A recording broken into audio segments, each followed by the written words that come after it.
ये कहानी है भूतिया हवेली के बारे में। बहुत पहले की बात है। सीतापुर नाम का एक गांव था। उस गांव में एक बहुत बड़ी हवेली थी। वहाँ सिर्फ भूतों का ही वास था। जो भी उस हवेली में जाता था वह भूत उसे मौत के घाट उतार देता था और उसके कटे हुए सिर को बाहर रास्ते में फेंक देता था, ताकि लोग समझ जाए कि इस हवेली में सिर्फ मेरा राज चलेगा और किसी का भी नहीं। इस डर से लोग वहाँ कभी नहीं जाते थे और इसलिए उसे खूनी हवेली भी कहा करते थे। एक दिन अमावस की रात थी। आसमान में बहुत बादल घिरे हुए थे और बारिश भी जोरों से हो रही थी।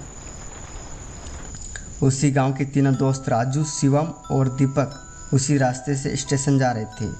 उन्हें शायद उस हवेली और उस रास्ते के बारे में कुछ पता ही नहीं था। रात के करीब 1:30 बजे का ट्रेन का समय था और ये तीनों करीब 8 बजे के लगभग घर से निकल गए थे। बारिश इतनी ज़्यादा तेज़ थी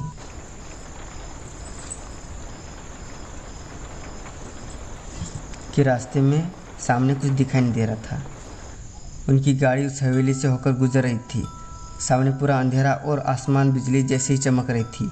वह हवेली और भयानक लग रही थी। तीनों की किस्मत इतनी ख़राब थी कि उनकी गाड़ी उस हवेली के ठीक सामने ही ख़राब हो गई। ड्राइवर बोला, साहब लग रहा है इंजन में पानी चला गया, गाड़ी स्टार्ट नहीं हो रही है। इसको ठीक करने में शायद 1 घंटा लग जाएगा। तब तक आप लोग इस हवेली में जाइए। जैसे ही गाड़ी ठीक हो जाएगी आप लोगों को वापस बुला लूँगा। ड्राइवर की बात सुनकर राजू, शिवम और दीपक हवेली के अंदर चले गए। हवेली बहुत ही सुंदर और चमकदार थी। अंदर थोड़ी सी रोशनी थी और ऊपर सीढ़े से एक बूढ़ा सा आदमी एक हाथ में लाठी और दूसरे हाथ में लालटेन लेकर नीचे उतर रहा था। राजू ने उससे पूछा, बाबा क्या आप ये थोड़ी देर रुका सकते हैं हमको? बाहर बहुत तेज़ बारिश हो रही है और हम इस तेज़ बारिश की वजह से इस रास्ते में फंस गए हैं। उसने पहले तो उन तीनों को गौर से देखा और बोला, ठीक है रुक जाओ। फिर सब वो तीनों हाल में पहुँचे। उन लोगों ने देखा कि हवेली बहुत ज़्यादा बड़ी थी और उससे कई गुना ज़्यादा खूबसूरत भी थी। वहाँ एक दीवार पर एक आदमी की बहुत बड़ी तस्वीर लगी हुई थी, जिसकी बड़ी सी मूछें, एक हाथ में तलवार और दूसरे हाथ में पहले ज़माने का बंदूक था। ये एकदम राजा की तरह और ये तस्वीर को देखने पर डर महसूस हो रहा था। ऐसा लग रहा था ये कोई मामूली तस्वीर नहीं है। दीपक तुरंत उस बाबा से पूछा, बाबा क्या आप इतने बड़ी हवेली में अकेले रहते हो और इस तस्वीर में ये आदमी कौन है? बाबा ने दीपक से आँख मिलाकर कहा, ये इस घर का मालिक है जो कि कई साल पहले इनकी मौत हो गई है और इनका रिश्तेदार हूँ और इस हवेली को देखभाल के लिए आता जाता रहता हूँ। आज बारिश की वजह से मैं घर नहीं पहुँच पाया। चलो मैं तुम लोगों को कमरा दिखा देता हूँ। राजू, शिवम और दीपक उसके पीछे पीछे चलते हैं। वे लोग सीढ़ी के सामने जैसे ही गए तो ऐसा लगा कि कोई उन्हें छुप कर देख रहा है। फिर उन लोगों ने अनदेखा कर दिया। कमरे तक जाते अचानक उन लोगों की नज़र वापस राजा की तस्वीर पर पड़ी। थोड़ी देर के लिए उन्हें ऐसा लगा कि हाथ और सिर हिल रहा है। शायद सबका वहम था या सच, पता नहीं, लेकिन ये सब देखकर उन लोगों को थोड़ा डर गए थे। फिर वो बाबा उन सबके एक कमरे में लेकर गया। फिर उन लोगों ने अपना सामान रखा और सो गए। वो लोग इतना थक चुके थे कि बिस्तर पर लेटते ही नींद आ गई। रात के समय 12 बजे का समय हुआ। तभी शिवम अचानक चिल्लाने लगा। उसकी आवाज़ सुनकर उसके दोनों दोस्त जग गए और उससे पूछने लगे, क्या हुआ भाई, तू इतना जोर से क्यों चिल्लाया? फिर शिवम बोला, मुझे एक बहुत डरावना सपना आया था। मैंने देखा कि उस फोटो वाला आदमी हम तीनों को मारना आया है। शिवम की बात सुनकर राजू और दीपक को मजाक लगा, इसलिए उन दोनों ने समझाया और दोबारा सुला दिया और खुद सो गए। फिर थोड़ी देर के बाद बिल्कुल वही सपना राजू और दीपक को आया। उसके बाद तीनों डर गए। अब उन लोगों को इतना तो समझ आ गया था कि एक ही सपना हम तीनों को नहीं आ सकता।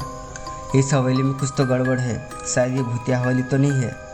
दीपक ने जल्दी से जाकर दरवाज़ा खोलने की कोशिश किया, लेकिन वो बाहर से दरवाज़ा बंद करके चला गया था। अब उन लोगों को समझ नहीं आ रहा था कि डर के मारे सबको ज़ोर से प्यास लगा। साथ में पानी लाए थे, लेकिन एक ही घूंट पीने से सब पानी ख़त्म हो गया। फिर तीनों खिड़की से आवाज़ लगाने लगे, लेकिन बाहर से कोई जवाब नहीं आ रहा था। दीपक ने अपना मोबाइल उठाकर फ़ोन करना चाहा, लेकिन वहाँ नेटवर्क नहीं था। अभी उनके साथ आगे क्या होने वाला था ये किसी को नहीं पता था, लेकिन उन्हें समझ आ गया था कि वो बहुत बुरी तरह से फंस गए हैं। पूरा एक दिन और एक रात बीतने के बाद उनके कमरे जैसे दरवाज़ा खुला, तीनों पागलों की तरह दौड़कर कमरे से बाहर निकले और हवेली से बाहर निकल के रास्ता ढूंढने लगे, लेकिन बाहर जाने का कोई रास्ता नहीं था। फिर सब लोग ऊपर चले गए और वहाँ से नीचे कूदने का सोचा, लेकिन हवेली इतना ऊंचा था कि उन लोगों का कूदने की हिम्मत ही नहीं हुई। उदास होकर सभी वापस नीचे गए।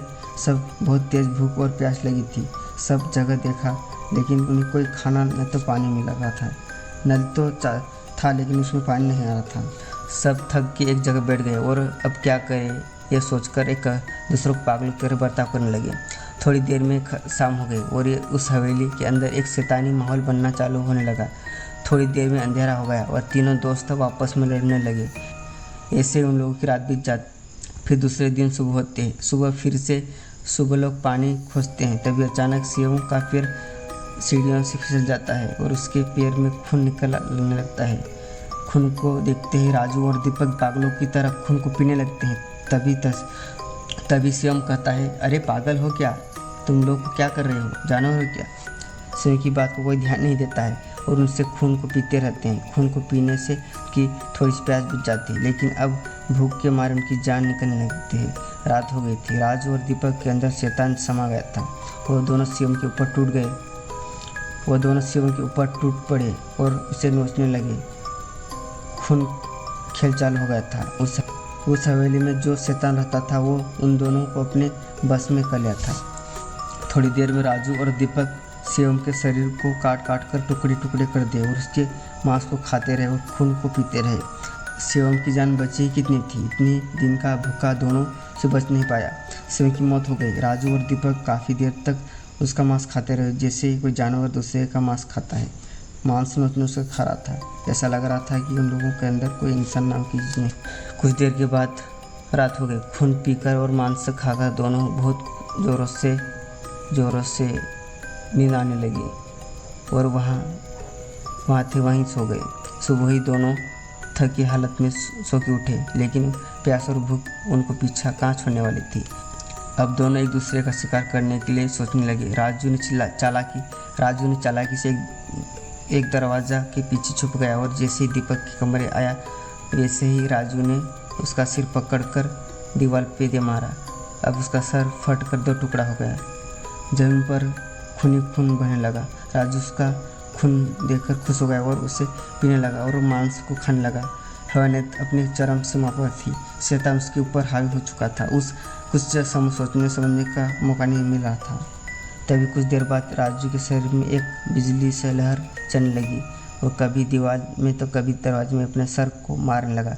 तो शरीर उसका वंश में नहीं था। ऐसे ही काफ़ी देर तक किया और वो अंत में मर गया। अगर आपको हॉरर स्टोरी सुनने का शौक है तो हमारे चैनल को सब्सक्राइब जरूर कीजिए। धन्यवाद।